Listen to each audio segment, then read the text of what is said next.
হাতে ছিল বাবার পুরনো বড় জাল।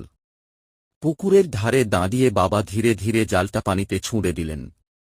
পানিতে ঢেউ উঠল, আর আমরা চুপচাপ অপেক্ষা করতে লাগলাম।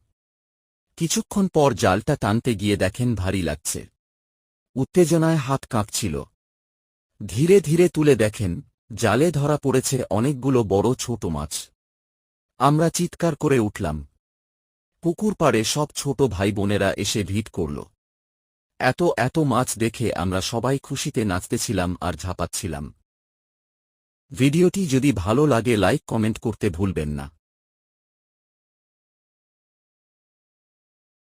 হাতে ছিল বাবার পুরনো বড় জাল।